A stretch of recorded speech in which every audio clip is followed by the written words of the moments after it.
अस्सलाम वालेकुम, my name is Nawab Khan, I am chemistry lecture fusion college of science के platform से बेटे हम डिस्कस कर रहे हैं chapter number 3 group number 3rd A and group number 4th A elements.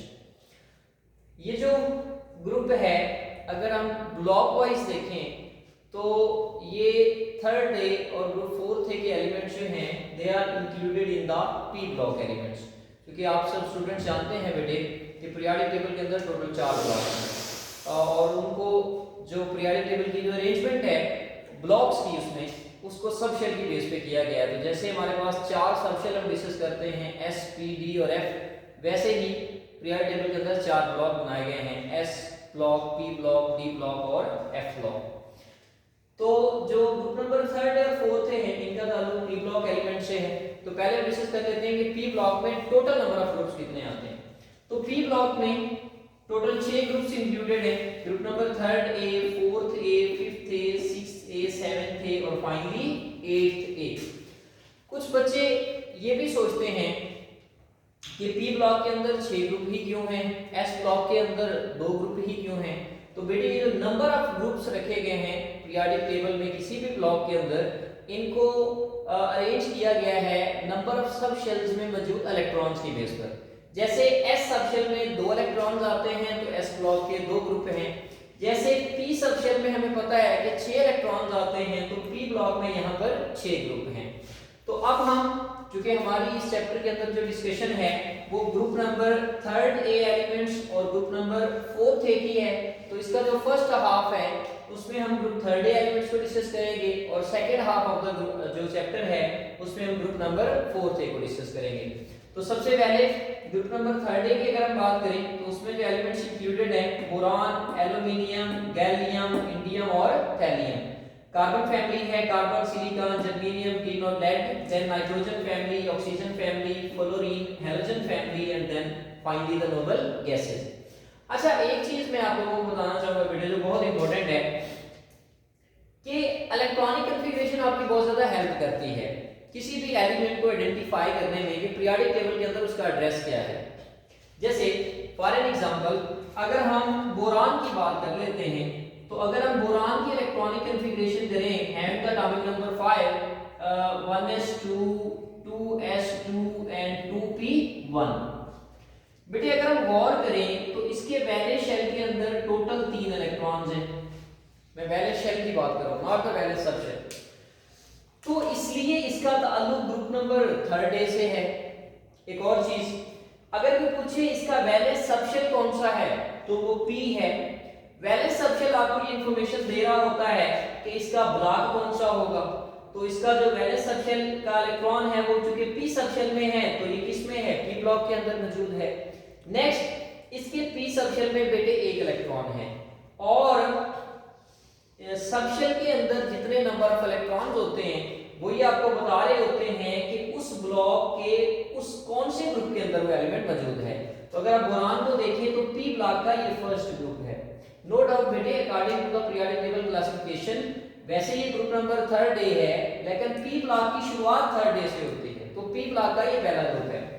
तो एक निशानी ये है कि आप जितने भी एलिमेंट्स की इलेक्ट्रॉनिक कॉन्फ़िगरेशन करेंगे जिनका ताल्लुक P ब्लॉक के पहले ग्रुप से होगा उन सब के P सबशेल में 1 इलेक्ट्रॉन आ रहा होगा। इसी तरह हम एक एग्जांपल ले लेते हैं इस सेकंड ग्रुप से जो कि P ब्लॉक का है। फॉर एन एग्जांपल हमारे पास सिलिकॉन है तो सिलिकॉन का एटॉमिक नंबर 14 होता है। तो अगर हम इसकी इलेक्ट्रॉनिक कॉन्फ़िगरेशन करें तो हम यूं भी कर सकते हैं नियॉन 10 2s2 और 2p2। अब अगर आप देखें इसमें टोटल 14 इलेक्ट्रॉन्स हैं। अगर वैलेंस शेल के टोटल नंबर ऑफ इलेक्ट्रॉन्स देखें तो वो 4 हैं। उस बेस पे ये मौजूद है ग्रुप नंबर 4th ए के अंदर। अगर आप देखें तो इसके वैलेंस इलेक्ट्रॉन P सबशेल में हैं तो ये P ब्लॉक के अंदर है। और इसी तरह अगर हम बात करें P सबशेल के अंदर यहाँ 2 इलेक्ट्रॉन्स हैं तो देखें ये P ब्लॉक के दूसरे ग्रुप के अंदर मौजूद है।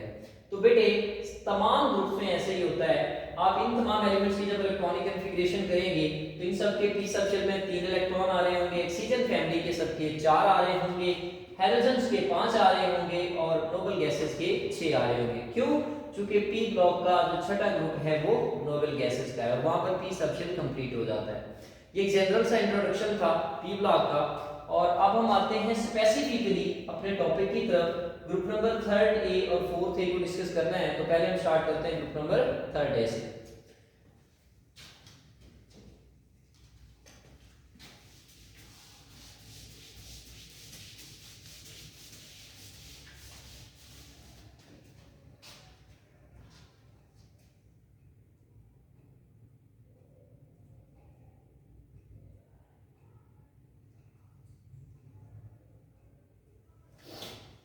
जी बेटे, ग्रुप नंबर थर्ड है एलिमेंट। सबसे पहले ये बता रहे हैं कि उसके अंदर कौन कौन से एलिमेंट्स आते हैं। तो अभी हमने डिस्कस किया था कि इस फैमिली में बोरान, एल्युमिनियम, गैलियम, इंडियम और थैलियम इंक्लूडेड है। ये एक टेबल है, इसके अंदर मुख्तलिफ प्रॉपर्टीज डिस्कस की गई हैं ग्रुप नंबर थर्ड एलिमेंट्स की। जैसे कि सबसे पहले उनकी एटॉमिक नंबर है। बोरान का एटॉमिक नंबर 5 है, एल्युमिनियम का 13 है, गैलियम का 31 है, 49 है, देन 81 है। अच्छा बेटे, एटॉमिक नंबर का भी एक आपके पास ट्रिक होता है इसको मेमोराइज करने के लिए। आपने क्या करना होता है, जैसे कि आपको पता है बेटे कि अगर हम पहले पीरियड के अंदर देखें तो उसमें 2 एलिमेंट्स आते हैं, नेक्स्ट पीरियड के अंदर 8 हैं, देन 8 हैं, देन 18 हैं और फाइनली 32 होते हैं। आपने जब जाहिर है जब आप ग्रुप पे ऊपर से नीचे मूव करेंगे तो पीरियड नंबर चेंज होता जाता है। तो जिस सीक्वेंस से पीरियड नंबर चेंज होता है उसमें इतने इतने एलिमेंट्स क्या करते जाएं, ऐड करते जाएं। जैसे अभी हम बोरान की बात कर लेते हैं। बोरान का एटॉमिक नंबर 5 है। अब जब 5 से आप नेक्स्ट में जा रहे हैं एल्युमिनियम में, तो आप उसमें 8 ऐड कर दें तो कितना हो जाएगा 13। उसके बाद जो है वो गैलियम है, तो आप उससे आगे जा रहे हैं तो उसमें 18 ऐड कर दें तो कितना हो जाएगा 31। और इस तरह से फर्दर आप 18 ऐड करेंगे तो 49 एंड देन आप 32 ऐड करेंगे तो कितना हो जाएगा 81। नेक्स्ट हमारे पास है इलेक्ट्रॉनिक कॉन्फ़िगरेशन। अब इलेक्ट्रॉनिक कॉन्फ़िगरेशन अगर आप देखें तो बोरान का 3p1 है, मैंने अभी बताया इसका ताल्लुक p ब्लॉक से, तो सबके वैलेंस इलेक्ट्रॉन p में आने हैं। एल्युमिनियम जो है उसका 4p1 है, नेक्स्ट 5p1 और इस तरह से आगे कंटिन्यू रहता है। उसके बाद अगर हम देखें तो यहाँ पर इनकी डेंसिटी है, इलेक्ट्रोनेगेटिविटी है, एटॉमिक रेडियस है, मेल्टिंग और बॉइलिंग पॉइंट्स हैं।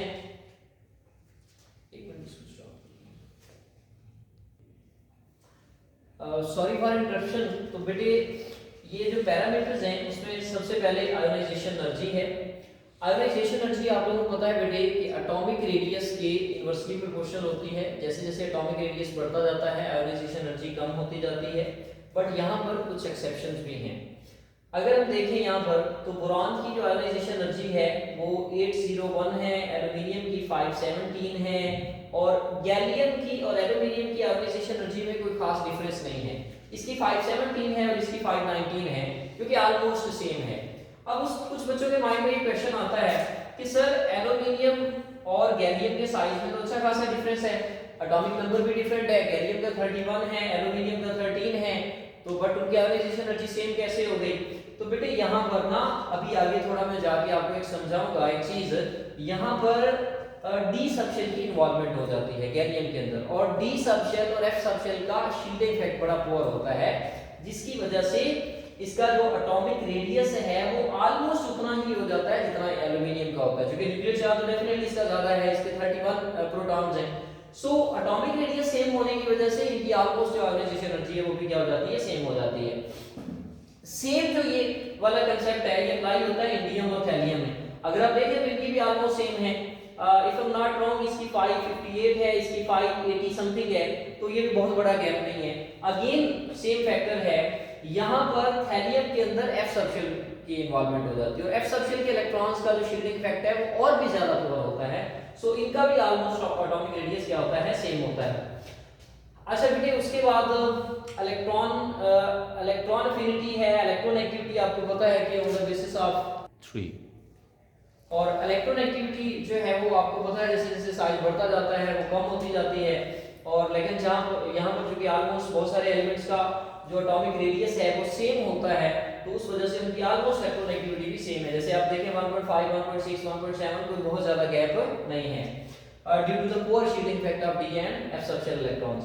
देन मेल्टिंग और बॉइलिंग पॉइंट्स हैं। अब मेल्टिंग पॉइंट्स में एक चीज है जो बच्चे बहुत ज्यादा डिस्कस करते हैं कि सर बोरान का जो मेल्टिंग पॉइंट है वो 1500 समथिंग है, और इसी तरह गैलियम पे कहते हैं कि सर जस्ट 30 है। सो बेटे मेल्टिंग पॉइंट का जो ताल्लुक है वो बॉन्डिंग नेचर से होता है, वो उसके स्ट्रक्चर से होता है। तो अगर हम बोरान का स्ट्रक्चर आप अगर सर्च करके देखिएगा, जो कि यहाँ सिलेबस में इंक्लूडेड नहीं है, इसका एक बहुत बड़ा जॉइंट स्ट्रक्चर होता है 3D डायमेंशनल, और उसके कोई 12 जो है वो कोने होते हैं, मुख्तलिफ उसके अंदर अरेंजमेंट्स होती हैं, इकोसाहेड्रल इसके स्ट्रक्चर को कहते हैं। तो उसका बहुत जॉइंट स्ट्रक्चर होने की वजह से कोवलेंट जो नंबर ऑफ बॉन्ड्स हैं वो बहुत ज्यादा है, उनको ब्रेक करने के लिए बहुत सारी एनर्जी चाहिए होती है। और जहां तक बात गैलियम की है, इसका जस्ट 30 इसलिए है बट इसका जो स्ट्रक्चर है वो जस्ट Ga जो है वो Cl3 होता है, गैलियम क्लोराइड होता है, मतलब ये सिर्फ 3 बॉन्ड बनाता है, तो उस वजह से इसके 3 बॉन्ड्स को ब्रेक करना बड़ा आसान हो जाता है। और देन आपके पास बॉइलिंग पॉइंट्स हैं, और जो बॉइलिंग पॉइंट्स हैं वो सिंपली इसका 2500 कुछ है, इसका 2400 है। बॉइलिंग पॉइंट्स इनके मुसलसल डिक्रीज होते जा रहे हैं, और आपको पता है जैसे जैसे साइज बढ़ता जाता है जो इंटरमॉलिक्यूलर फोर्सेस हैं वो वीक होती जाती हैं, और उससे बॉइलिंग पॉइंट्स भी कम होते जाते हैं। और फाइनली डेंसिटी है। डेंसिटी जैसे आप सब बच्चे जानते हैं कि density is equal to mass over volume. So अगर मास बढ़ेगा तो अंडरस्टूड है डेंसिटी भी बढ़ेगी। तो चूंकि ग्रुप में टॉप टू बॉटम जब हम मूव करते हैं, इनका एटॉमिक नंबर भी बढ़ता है, मास भी बढ़ता है, तो मास बढ़ने के साथ डेंसिटी भी इंक्रीज होती है। तो बेटे अब कुछ चीजों को हम जनरली डिस्कस करेंगे इस चैप्टर के अंदर, जैसे कि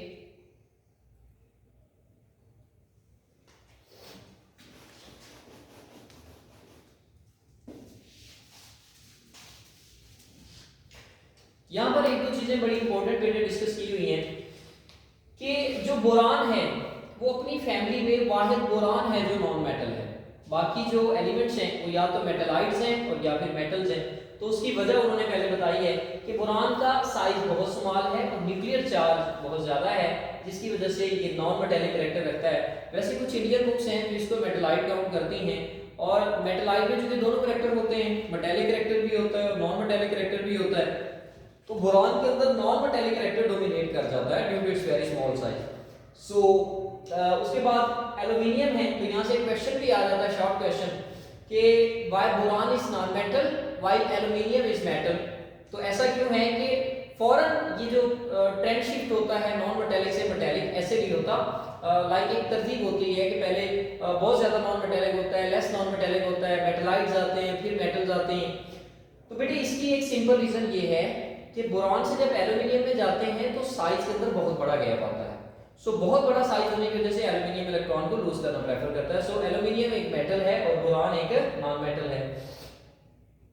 तो उसके बाद अगर हम अक्रेस की बात कर लें तो अक्रेस में आपको एक टेबल याद करना है। पहले तो ये बता रहे हैं कि बोरान एक अबंडेंट एलिमेंट है और ये ट्रेसेस में पाया जाता है, ये बहुत थोड़ी अमाउंट में पाया जाता है सॉइल के अंदर, और इसके कुछ एसेंशियल और ये बहुत एसेंशियल है पौधों की ग्रोथ के लिए, बहुत जरूरी होता है बहुत सारे प्लांट्स की। तो बेटे ये टेबल है, इसके अंदर 3 जो मिनरल्स हैं बोरान के उनको डिस्कस किया गया है, उनका केमिकल फार्मूला भी डिस्कस किया गया है, और ये तीनों बहुत इंपॉर्टेंट है। बोराक्स या इसको टिंकल भी कहते हैं, ये इसके नेचुरल डिपॉजिट है जिसको टिंकल कहते हैं। तो इसका फार्मूला आपने याद करना है, ये एमसीक्यू में भी आता है, शॉर्ट क्वेश्चन में भी पूछ लिए जाते हैं। तो बोराक्स का फार्मूला है Na2B4O7.10H2O, 10 इसमें वाटर के मॉलिक्यूल्स हैं, वाटर क्रिस्टलाइजेशन शो करता है। कैलेमनाइट जो है Ca2B6O11.5H2O, और आर्थोबोरिक एसिड जो है वो H3BO3। तो इसको आपने अच्छे से मेमोराइज करना है और 2-3 बार लिख लेना है, तो ये आपको तैयार हो जाएगा। उसके बाद हमारे पास मिनरल्स हैं एल्यूमिनियम के, जो कि मोस्टली शॉर्ट क्वेश्चन में पूछे जाते हैं या एमसीक्यूज में तो अक्सर पूछे जाते हैं। अब ऐसे ही इनको मेमोराइज करना थोड़ा सा आपके लिए मुश्किल हो जाएगा, तो इसका ना आप एक पैटर्न बना लें। आप बेटे स्टार्ट करें कोरंडम से। कोरंडम का अगर आप देखें तो इसका जो फार्मूला है वो है Al2O3, जिसको आप एल्यूमिना भी कहते हैं। अब आपने सीक्वेंस में चलना है। अब एल्यूमिनियम के बाद ना, एल्यूमिना के बाद सिर्फ एक वाटर का मॉलिक्यूल, चेक करें किसके अंदर सिर्फ एक वाटर का मॉलिक्यूल है। अगर आप देखें तो यहाँ पर इसके अंदर 3 वाटर के मॉलिक्यूल्स हैं, इसके अंदर 2 वाटर के मॉलिक्यूल्स हैं, इसके अंदर जो है Al2O3 और ये H2O। ये अगर आप डायस्पोर को देखें तो इसमें जस्ट एक वाटर का मॉलिक्यूल। अब आपने सीक्वेंस में चलना है, सबसे पहले क्वांटम याद करें Al2O3, आगे फिर उसी एल्यूमिनियम में सिर्फ एक वाटर का मॉलिक्यूल ऐड कर दें, डायस्पोर बन जाएगा। उसी के अंदर 2 वाटर के मॉलिक्यूल ऐड कर दें तो आपके पास बॉक्साइट बन जाएगा। उसी के अंदर 3 वाटर के मॉलिक्यूल ऐड कर दें तो गिब्साइट बन जाएगा। तो आप अगर इस सीक्वेंस से चलेंगे तो आपके पास आसान हो जाएगा। सबसे पहले क्वांटम जस्ट एल्यूमिना, डायस्पोर उसमें वाटर का 1 मॉलिक्यूल, बॉक्साइट उसमें वाटर के 2 मॉलिक्यूल और गिब्साइट उसमें वाटर के 3 मॉलिक्यूल। बाकी जो 2-3 हैं उनको आप रैंडमली याद कर सकते हैं। जैसे आप क्ले को भी बड़ी आसानी से यूं मेमोराइज कर दें कि इसमें एक एल्यूमिना, 2 सिलिका और 2 वाटर के मॉलिक्यूल। अब आपको फार्मूला तो आता है, सिलिका SiO2 है, वाटर H2O है, तो एक एल्यूमिना यानी 1Al2O3, 2 वाटर के मॉलिक्यूल 2H2O और 2 सिलिका के मॉलिक्यूल। तो बेटे इस तरह से आपने इनको मेमोराइज करना है और ये बहुत जरूरी है स्पेशली एमसीक्यूज के लिए, और आपकी एक्सरसाइज में भी कुछ एमसीक्यूज हैं जो इनसे रिलेवेंट है। तो नेक्स्ट बेटे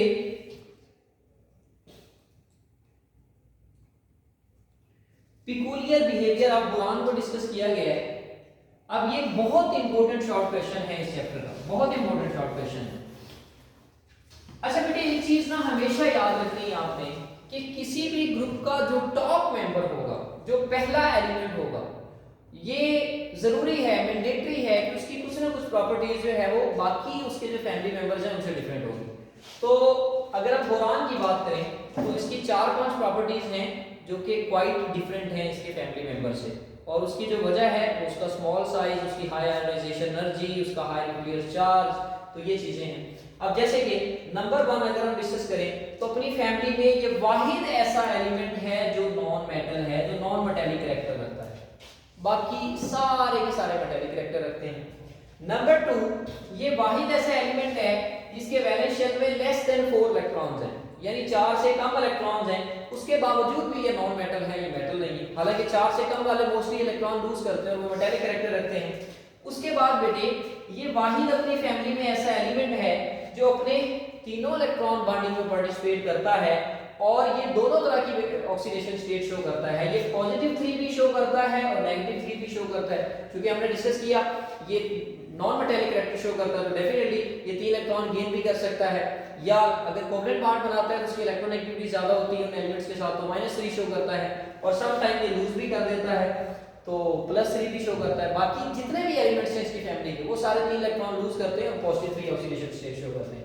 अच्छा ये एक बड़ा आउटस्टैंडिंग फीचर है, इसकी एबिलिटी है कि ये कोऑर्डिनेशन कंपाउंड्स बनाता है, कॉम्प्लेक्स कंपाउंड बनाता है, और उसकी वजह भी इसका स्मॉल साइज है।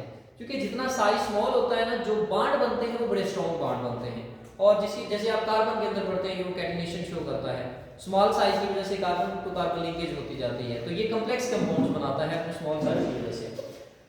और फाइनली अगर हम इसके आयोनिक कंपाउंड्स की बात करें जो सल्फेट्स नाइट्रेट्स के साथ होते हैं वो इतने ज्यादा स्टेबल नहीं होते, बल्कि ये आयोनिक कंपाउंड्स बनाता ही नहीं है। क्यों नहीं बनाता? क्योंकि ये कैटाइन है तो डेफिनेटली इसके साथ कोई एनाइन भी चाहिए। अब जो एनाइन होते हैं नाइट्रेट सल्फेट उनका साइज बहुत बड़ा होता है, और हमेशा आयोनिक कंपाउंड वो स्टेबल होता है, वो अच्छा होता है, वो स्ट्रॉन्ग होता है जिसमें कैटाइन और एनाइन का साइज कंपेरेबल होता है। अगर एनाइन का साइज बहुत बड़ा है, कैटाइन का बहुत छोटा है तो वो स्टेबल नहीं होता। सो दैट्स द रीजन कि it does not form the ionic compounds. आगे अगर हम बेटे कंपाउंड्स ऑफ बोरान को डिस्कस करें तो जैसे अभी हमने पहले टेबल डिस्कस किया था कि इसमें बोराक्स है, बोराक्स को सोडियम टेट्राबोरेट भी कहते हैं, Na2B4O7, क्योंकि इसमें 4 बोरान के एटम्स पाए जाते हैं और 10 वाटर के मॉलिक्यूल्स हैं। तो ये टेट्राबोरिक एसिड सोडियम साल्ट है उसका, और इसके कुछ इंपॉर्टेंट बोरेट्स को जो है वो नीचे डिस्कस किया गया है।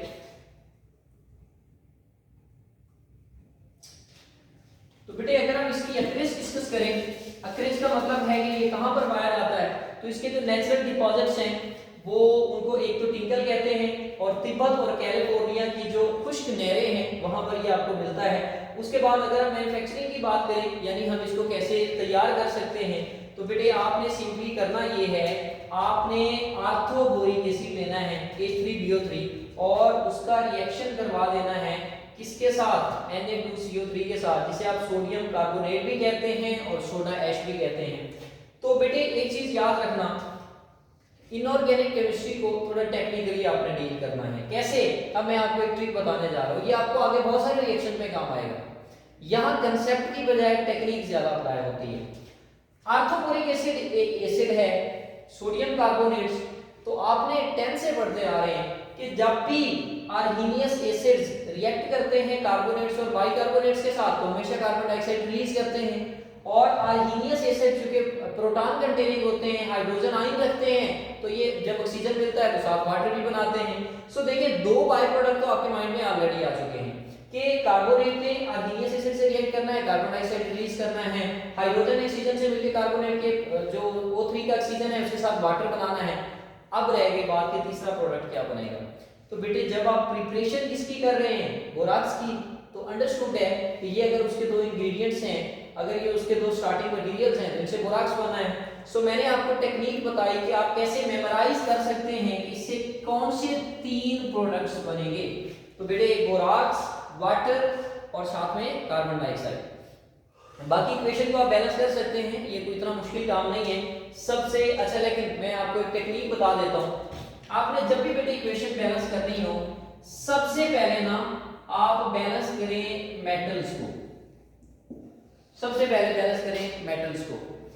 अगर मेटल ना हो तो बैलेंस करें मेटलाइट्स को, और अगर या मेटल्स आपने कर ली बैलेंस, मेटलाइट्स आपने बैलेंस कर दी, उसके बाद आपने बारी आती है नॉन मेटल्स की।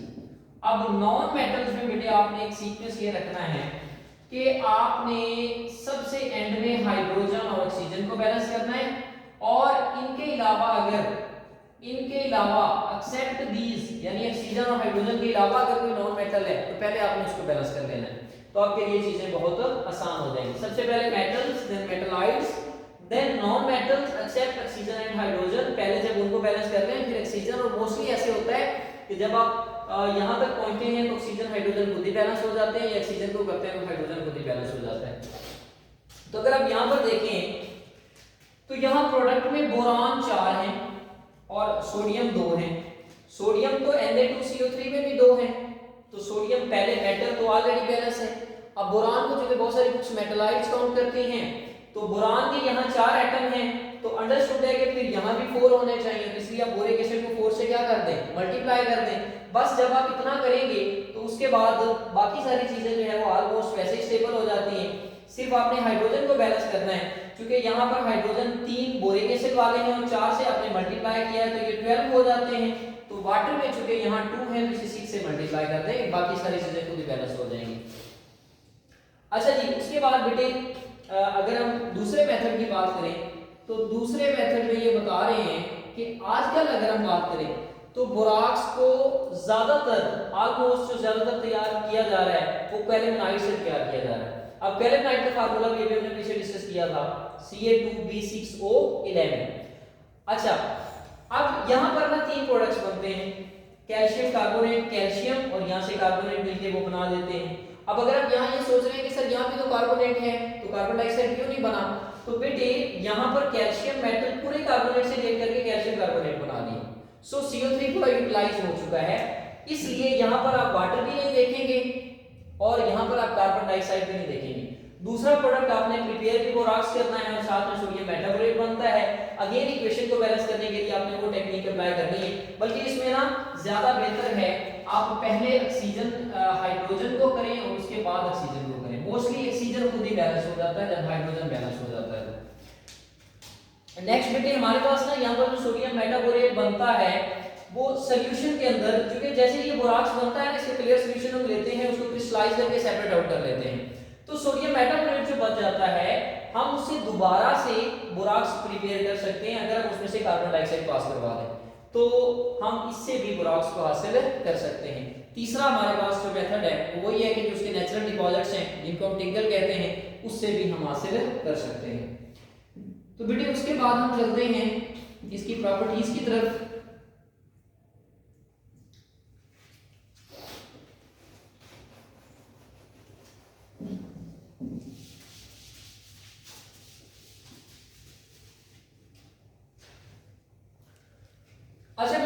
प्रॉपर्टीज में बात करें तो जैसे आपको पता है पहले फिजिकल प्रॉपर्टीज होती हैं, तो सिंपली ये बताया हुआ है कि इसका व्हाइट कलर होता है, क्रिस्टलाइन सॉलिड है। अगर कोल्ड वाटर में डिसॉल्व करेंगे तो इसकी सॉल्युबिलिटी कम होती है स्पेरिंगली, यानी कम सॉल्युबल होता है। अगर हॉट वाटर में करेंगे तो इसकी सॉल्युबिलिटी बढ़ जाती है। उसकी एग्जांपल आप ये ले सकते हैं कि अगर आप 100 ग्राम लेते हैं वाटर और उसमें आप डिसॉल्व करें इसको 10 डिग्री सेल्सियस पे, तो इसके सिर्फ 3 ग्राम हल होते हैं। और अगर आप उसका टेम्परेचर बढ़ा देते हैं तो 99.3 ग्राम यानी 100 डिग्री सेल्सियस पे, तो अंडरस्टूड टेम्परेचर इंक्रीज करेंगे तो सॉल्युबिलिटी क्या होगी, इंक्रीज होगी। अच्छा जी, और उसके बाद ना यहाँ पर बेटे एक बड़ी इंपॉर्टेंट चीज बताई हुई है कि जब हम इसकी हाइड्रोलाइसिस करते हैं, किसकी, बोराक्स की। हाइड्रोलाइसिस क्या होता है, वाटर ऐड करते हैं।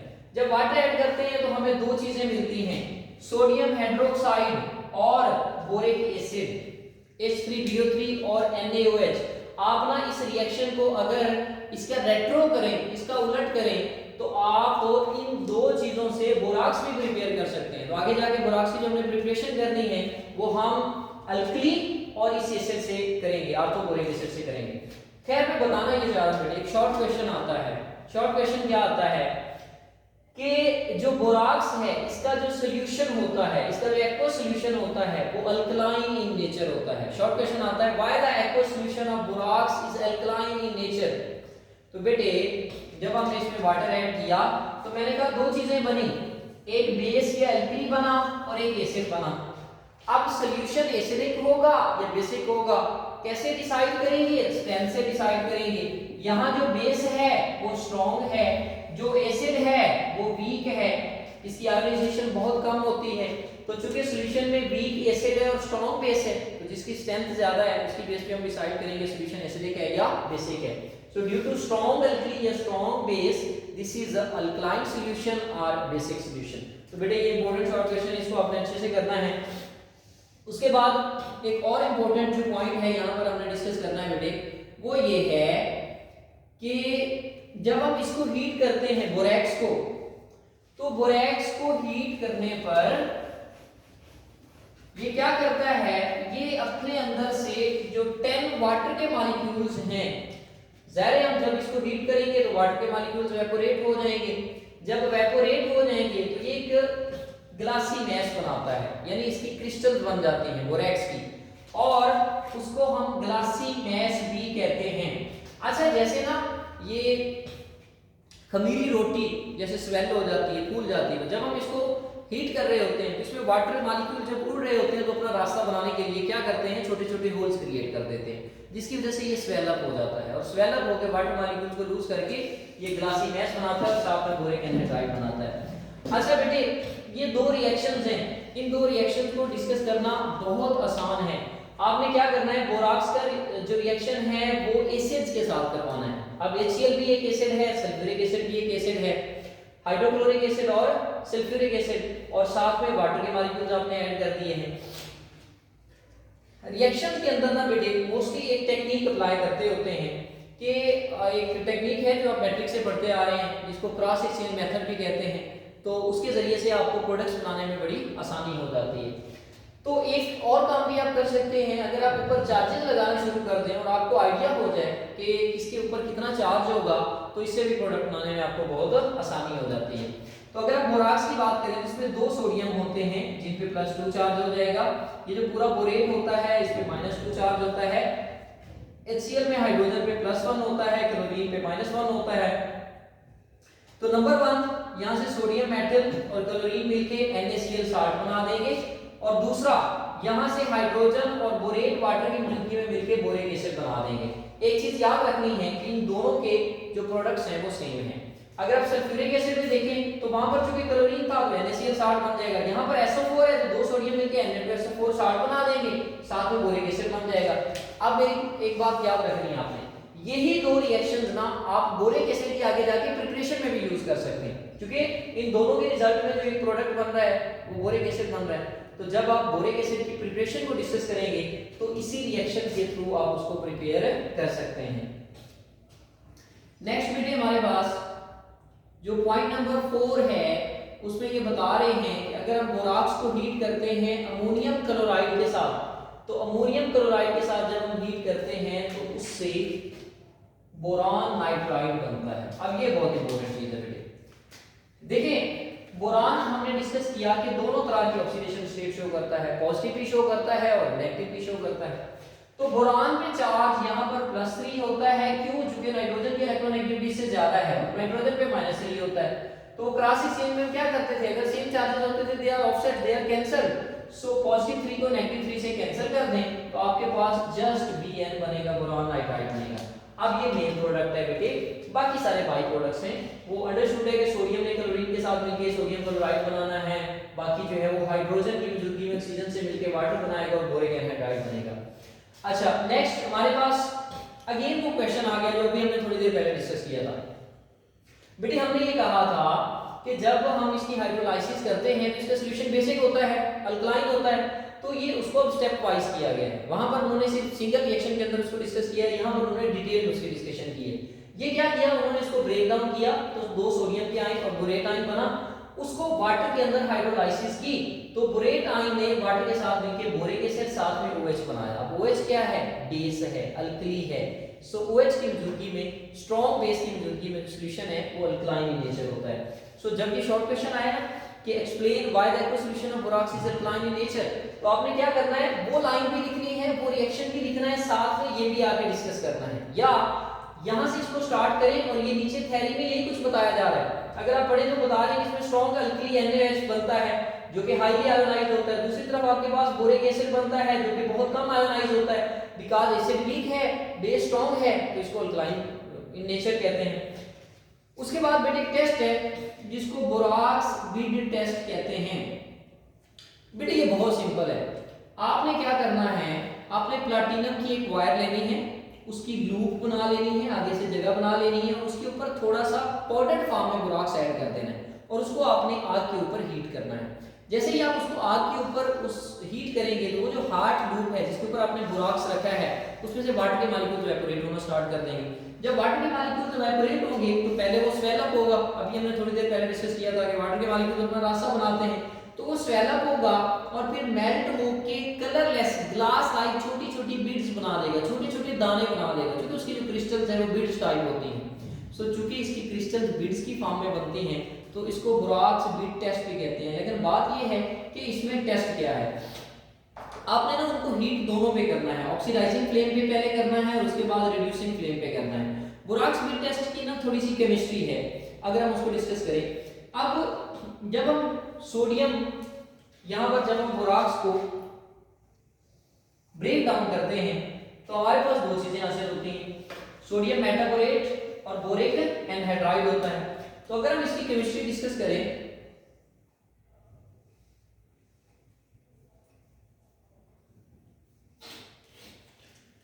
तो जैसे अगर ये आपको वाज़ेह दिख रहा है, कॉपर का ऑक्साइड है,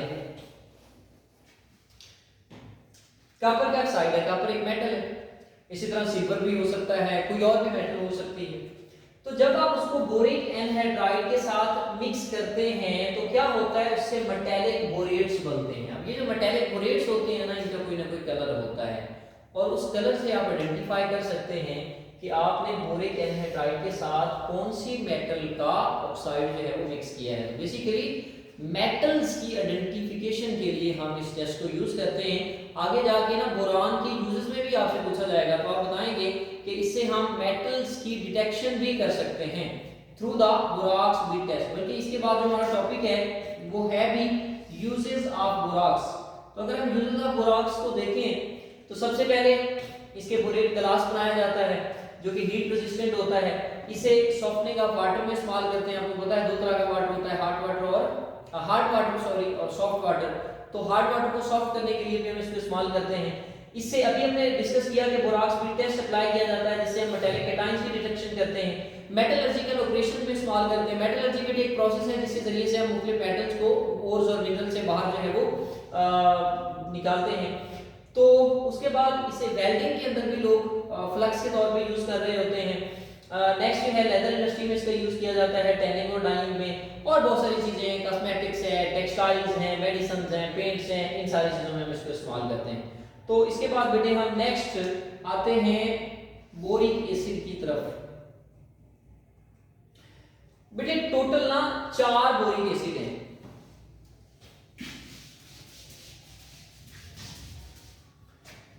4 बोरिक एसिड है बेटे। कौन कौन से? Orthoboric acid, metaboric acid, tetraboric acid और pyroboric acid. Having the formula orthoboric acid H3BO3, metaboric acid HBO2, tetraboric acid H2B4O7 and pyroboric acid H2B4O9। अच्छा एक चीज बेटे हमेशा याद रखना कि इन चारों में जो सबसे ज्यादा इंपॉर्टेंट है और जो सबसे ज्यादा स्टेबल है वो आर्थोबोरिक एसिड है। अच्छा मैं जब भी ये टॉपिक पढ़ाता हूँ और जब मैं ये कहता हूँ कि सबसे ज्यादा इंपॉर्टेंट और सबसे ज्यादा स्टेबल आर्थोबोरिक एसिड है, तो मुझे खुद ये ख्याल आता है कि जो चीज स्टेबल होती है वो इंपॉर्टेंट खुद ब खुद हो जाती है। तो हमारी सोसाइटी में भी जो लोग स्टेबल होते हैं वो खुद ब खुद अहमियत भी रखते हैं लोगों के लिए, उनकी इंपॉर्टेंस भी होती है। सो एनीवेज ये बाकी वाले जो 3 हैं ये चूंकि बेचारे अनस्टेबल हैं, तो ये क्या करते हैं, ये जैसे तमाम एलिमेंट्स कोशिश करते हैं कि वो नोबल गैसेस जैसे हो जाएं, ये तीनों भी कुछ ना कुछ करके ये बनना चाहते हैं किसकी तरह? आर्थोबोरिक एसिड की तरह। सो आगे अभी हम डिस्कस करेंगे कि ये सारे के सारे कोशिश करते हैं कि कन्वर्ट हो जाएं आर्थोबोरिक एसिड में, which is the stable from out of the 4 boric acids. बेटे इनके फार्मूले याद कर लेने। एक शॉर्ट क्वेश्चन आता है कि right the name and formulas of the different boric acids. तो ये 4 बोरिक एसिड के नाम विद द फार्मूलाज आपने इनको लिख लेना है। उसके बाद बेटे अगर हम डिस्कस करें तो अभी मैं एक चीज आपको बता रहा था कि सिर्फ आर्थोबोरिक एसिड स्टेबल है और बाकी क्या है बेचारे अनस्टेबल हैं। आर्थोबोरिक एसिड जैसे मेटाबोरिक एसिड को आप देखें, मेटाबोरिक एसिड में एक वाटर का मॉलिक्यूल ऐड किया तो वो कन्वर्ट हो गया आर्थोबोरिक एसिड में, तो यानी उसने अपने आप को क्या कर लिया? स्टेबल कर लिया। इसी तरह अगर टेट्राबोरिक एसिड को देखें तो इसमें 4 बोरान के मॉलिक्यूल्स हैं, तो इससे 4 बोरिक एसिड बनेंगे क्योंकि एक बोरिक एसिड में एक बोरान इस्तेमाल होता है। बाकी इक्वेशन को आपने बैलेंस कर लेना है जो मेथड मैंने आपको बताया है। पहले मेटल्स, उसके बाद metalloids, then non metals except hydrogen and oxygen, finally hydrogen and oxygen. So बेटे इसमें 5 पानी के मॉलिक्यूल्स ऐड हुए और इसने भी अपने आप को कन्वर्ट कर लिया आर्थोबोरिक एसिड में। पाइरोबोरिक एसिड की बात करें तो इसमें चूंकि यहाँ पर ये 3 पानी के मॉलिक्यूल्स ऐड करता है और अपने आप को कन्वर्ट कर लेता है बोरिक एसिड के अंदर। बस कंक्लूजन ये है कि तीनों चूंकि अनस्टेबल थे तो वाटर की मौजूदगी में वो अपने आप को स्टेबल फॉर्म में कन्वर्ट कर लेते हैं। उसके बाद बेटे आर्थोबोरिक एसिड की अगर हम प्रॉपर्टीज को डिस्कस करें तो सिंपल फिजिकल प्रॉपर्टीज हैं। व्हाइट कलर होता है, क्रिस्टलाइन सॉलिड है, इसकी शेप बताई जा रही है, ट्राइक्लिनिक है, कोल्ड वाटर में इसकी सॉल्युबिलिटी कम होती है, हॉट वाटर में इसकी सॉल्युबिलिटी ज्यादा होती है। तो ये सारी चीजें आप ऑलरेडी जानते हैं। तो अगर हम इसकी प्रिपरेशन पे आ जाएं तो बेटे अगेन इसको भी हम क्वेलेनाइट से तैयार कर सकते हैं। सो क्वेलेनाइट का फार्मूला अभी हमने डिस्कस किया था Ca2B6O11, और इसमें वाटर और सल्फर डाइऑक्साइड की मौजूदगी में हम ये रिएक्शन करवाते हैं और इससे हमारे पास मेन प्रोडक्ट बनता है यही आर्थोबोरिक एसिड और साथ में कैल्शियम CaSO4 भी बनता है। और हम इसको बोराक्स से भी तैयार कर सकते हैं। अब देखें ये प्रिपरेशन मैं आपको नहीं बताऊंगा, क्यों? क्योंकि ऑलरेडी जब हम बोराक्स को प्रिपेयर कर रहे थे तो हमने किससे किया था? बोरिक एसिड से। तो अब हम क्या करेंगे, हम उसी को रिएक्शन को इन्वर्ट कर देंगे। मैंने आपको डिस्कस किया था कि जब बोराक्स की हाइड्रोलाइसिस करते हैं तो उससे NaOH सोडियम हाइड्रोक्साइड बेस और बोरिक एसिड बनता है। तो सेम वही इक्वेशन आप यहाँ पर इस्तेमाल कर सकते हैं जो कि आप यहाँ देख भी सकते हैं। ये देखें ये बोराक्स में कोई एसिड से भी हमने प्रिपेयर किया था इसको। मैंने कहा था सल्फ्यूरिक एसिड और HCl हमने ऐड किया था तो आर्थोबोरिक एसिड को हमने तैयार कर लिया था। प्रॉपर्टीज की तरफ आ जाते हैं। व्हाइट कलर का होता है बोरिक एसिड, लस्ट्रस चमकीला होता है, क्रिस्टलाइन सॉलिड है, सॉफ्ट सोपी टच होता है। आप इसे जब टच करते हैं तो वो साबुन वाली फील आती है, स्लिपरी फील आती है।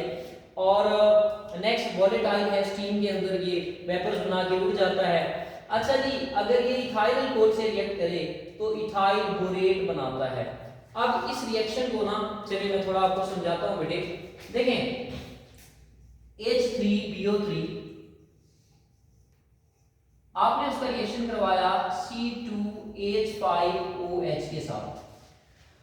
अब बेटे यहाँ पर बोरिक एसिड एक एसिड है और इथाइल अल्कोहल यहाँ पर बेस का काम कर रहा है। तो जब भी एसिड और बेस मिलते हैं तो साल्ट प्लस वाटर बनाते हैं। तो वाटर तो बनना है, तो एसिड अपने हाइड्रोजन देगा, बेस अपना हाइड्रोक्साइड आयन देगा। तो यहां से अगर 3 हाइड्रोजन रिमूव होते हैं और इसे हम 3 से मल्टीप्लाई करते हैं, 3 OH रिमूव हो तो 3 क्या बन जाएंगे, वाटर के मॉलिक्यूल्स। अब देखिए यहाँ पर 3 इथाइल बच गए और एक बोरेट बच गया, तो देखिए C2H5 3 टाइम है और एक साथ BO3 लगा दें तो ट्राई इथाइल बोरेट बन गया। तो simple this is the reaction, बाकी साथ वाटर बन गया है। इक्वेशन को आप बैलेंस कर लेंगे। उसके बाद बेटे अगर हम नीचे आए,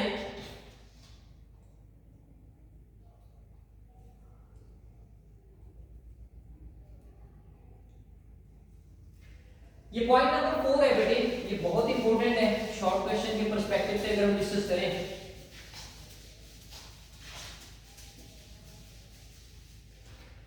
यहां पर ना बेटे बोरिक एसिड को हीट करते हैं पहले 100 डिग्री सेल्सियस पे, तो ये टूटता है। अब अभी हमने डिस्कस किया था कि जब हमने मेटाबोरिक एसिड में एक वाटर का मॉलिक्यूल ऐड किया था तो आर्थोबोरिक एसिड बना था। अगर कोई वाटर का एक मॉलिक्यूल रिमूव कर देंगे तो वापस मेटाबोरिक एसिड बन जाएगा।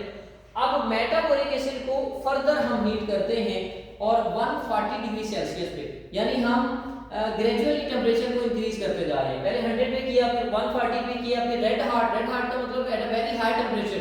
तो फिर क्या होता है, ये जो मेटाबोरिक एसिड है ये कन्वर्ट हो जाता है टेट्राबोरिक एसिड में, और फिर हम उस टेट्राबोरिक एसिड को रेड हार्ट पे जब हीट करते हैं तो उससे बोरिक एनहाइड्राइड और साथ में क्या बनता है आपके पास वाटर का मॉलिक्यूल बनता है।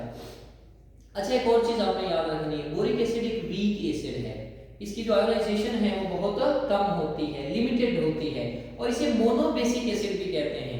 मोनोबेसिक एसिड इसलिए कहते हैं बेटे, no doubt it contains the 3 protons, but उन 3 में से सिर्फ एक ये डोनेट करता है। क्योंकि ये स्ट्रॉन्ग एसिड नहीं है, ये सारे के सारे अपने प्रोटॉन डोनेट नहीं करेगा, तो सिर्फ एक बेस के साथ ये मिलता है, तो इसलिए इसको मोनोबेसिक एसिड भी कहते हैं।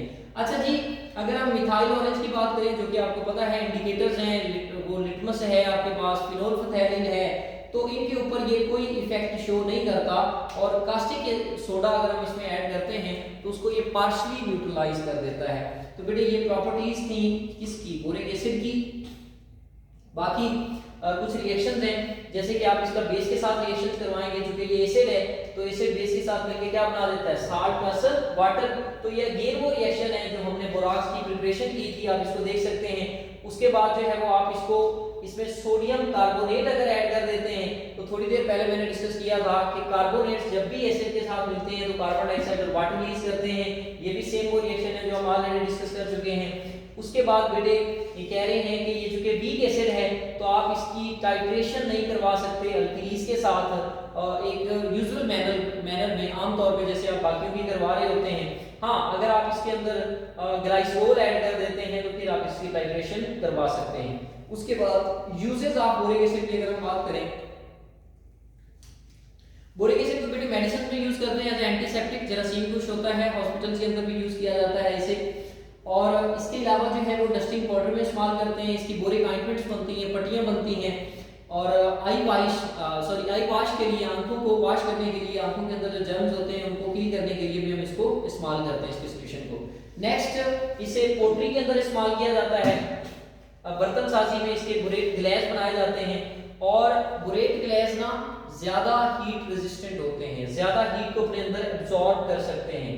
और फाइनली कैंडल इंडस्ट्री में भी हम इसको इस्तेमाल करते हैं, वो जो विक है उसको स्टिक करने के लिए।